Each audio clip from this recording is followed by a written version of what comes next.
Good morning, good morning, good morning, good people. I should have done that before I started. Right? Here we are once again. Today is Wednesday, June 18th, 2025. It's about 6 o'clock in the morning. Here we are in purgatory. I mean, we're west of Sin City, east of Death Valley, south of Area 51. If that's not purgatory, what is it?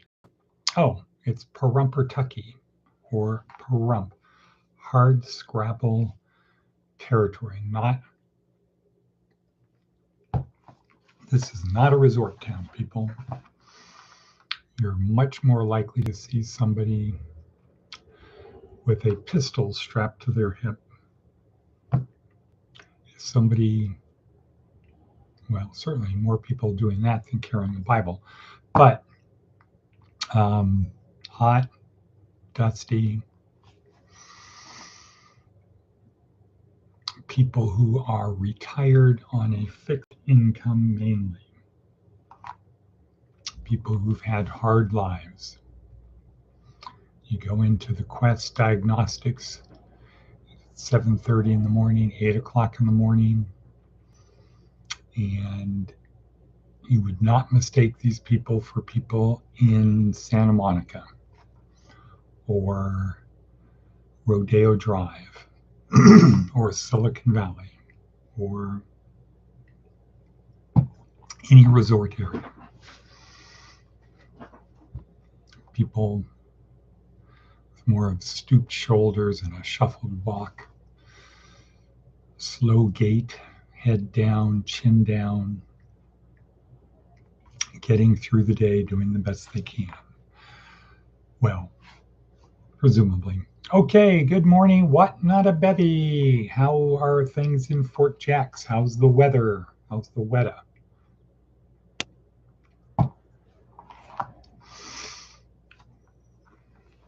It's going to be warm out here today. Let's see if I've got the temperature. Oops.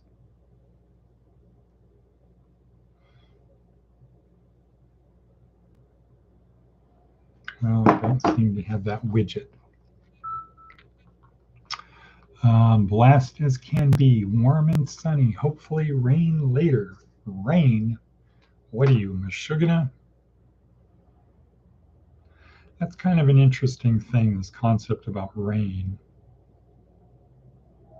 70 right now, and it's going to be 107. It's going to be 107 is going to be the high today. And no, 108. 108 is going to be the high. Let's see if it has wind. Wind. Well, right now it's only 3 miles an hour. Okay, humidity, 15%. What's your humidity, Watt not a bevy? You should be able to find that on your phone or just do a bleep. Google what's the humidity in Fort Jacks today. Okay, well, this is week 1 in our 4-week neuroscience-oriented approach to success. Week 1, day 3. And now we're talking about addiction. Johann Hari, who has probably nailed it. You should take the position. This guy has nailed it.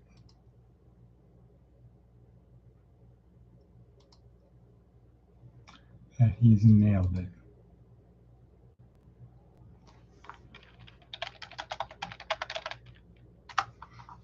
Just got a text from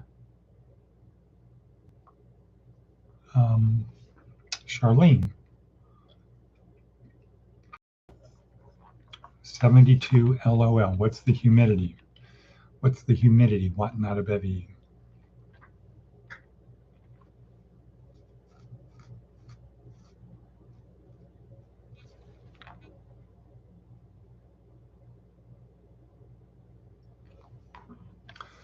Okay, so Charlene is talking about St. Patrick's Cathedral, St. Patrick's Church. Okay, but here we are. So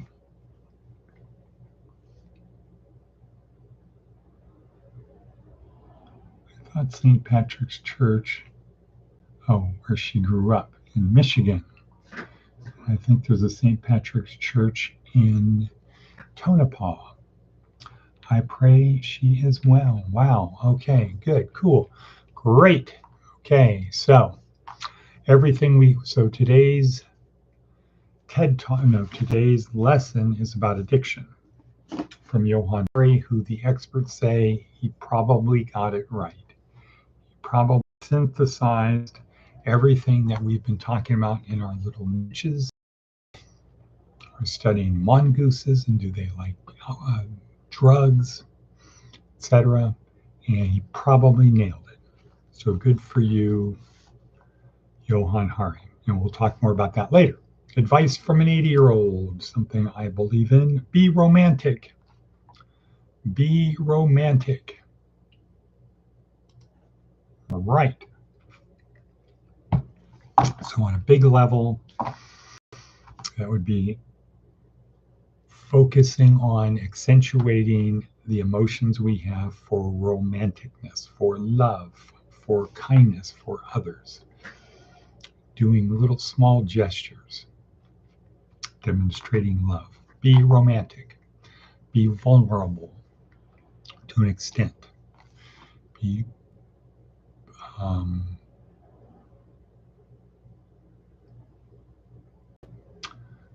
be vulnerable to an extent. I can't think of the right words right now. Okay, what else we got here on our thing? So we've got a red letter from Darren Hardy, the mindset that will help you crush every giant. So his talk today, and the link down below, is about Mike Tyson fighting Buster Douglas, and it was the upset of this century. And for Mike Tyson, it was another fight. It was the fight before the fight with Holyfield. For Buster Douglas, though, it was personal. It was a promise, a commitment made to his mother, who died 23 days before the fight, where she told him he could win. She believed in him, etc., etc. So he had to go out and do it. Ooh, that's hot. There's that word again. Let's see, we have something from Dr. Livingood about avoiding fructose that is in fresh fruit. Yeah, so no bananas. So if you're cleansing your liver, no bananas, no mangoes, no sweet fruit, no grapes, no red apples, no oranges. That's something I have a lot of, is oranges.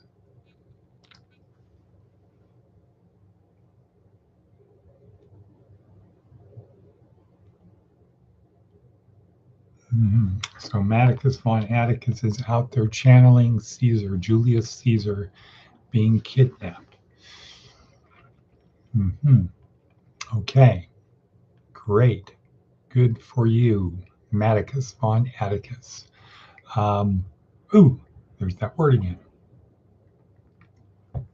Let's see what else we have. So Darren Hardy, don't eat sweet fruit while you're cleansing your liver. Make sure also to have a lot of fiber, because the gut bacteria loves it. Jordan Peterson, red letter, wake up to experience the adventure of your life. Wake up. And Seth Godin, here to please. Please who?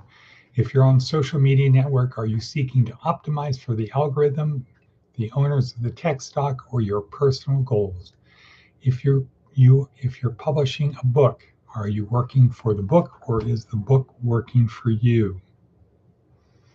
You might be able to get the folks in the back row to smile a bit if you play your hit song just like it is on the radio, but perhaps your objective is to please the real fans in the front row by jamming on something new. Of course, it's really difficult to please everyone, which means that we have to figure out which someone we're here for. Right. What did President Lincoln say about pleasing people?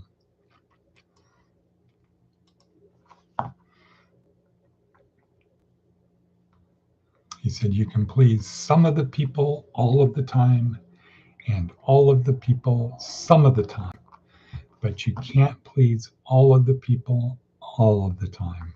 Right. Right, right, right. Okay, so let's look at our worksheet. So the theme today is a double wake up from Jordan Peterson and addiction from Johann Hari.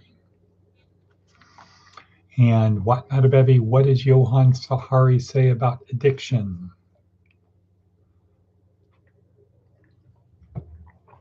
What does Johann Hari say about addiction? While you're writing that, I will talk about. His point is that we had been looking at addiction all along. We believe in chemical hooks. So if you say to somebody, how many times do you need to take meth before you become addicted, or fentanyl, or oxycodone, how many times you have to take it before you become addicted, or heroin, and they'll usually give you a number. 7, 5, 3, 1, some number. And correct. So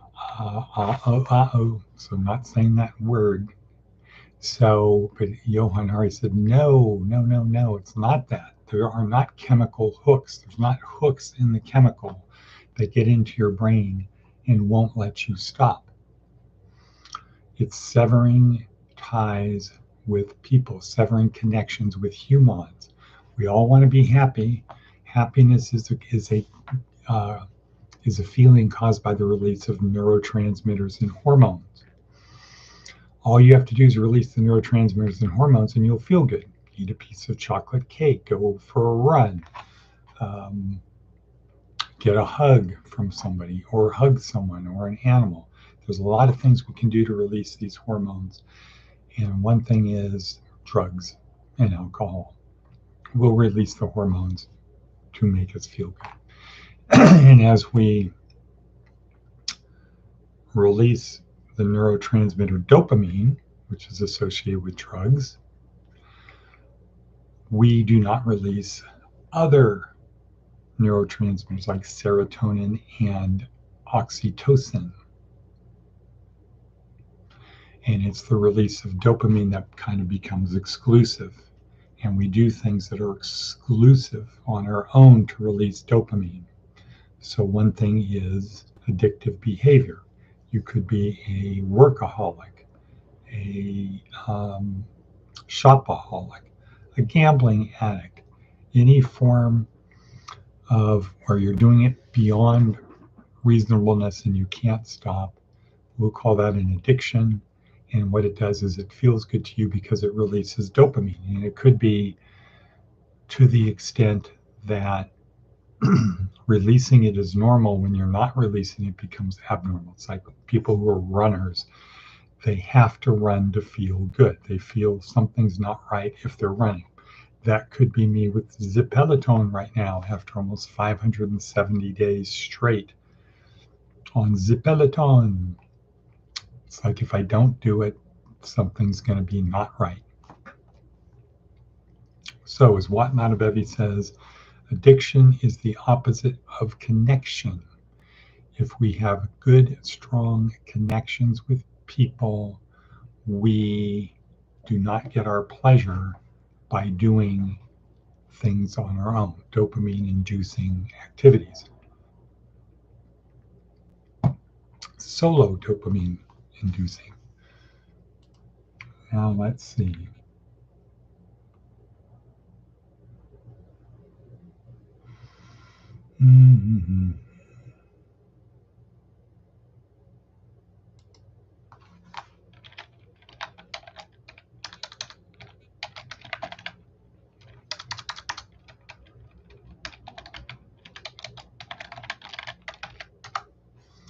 Okay, so let's see how we doing for time. Such a runic rhyme. Okay, today is our wraparound, our monthly wraparound event that we are going to be having for our orphans and widows, people who Professor Amanda Quantz calls the unhoused, not the homeless, they're the unhoused. Politically correct way of saying homeless people, and certainly more clear than saying orphans and widows. Because if you say orphans and widows, people think you mean that literally, instead of more metaphorically for people who are alone that have no stable housing. Um,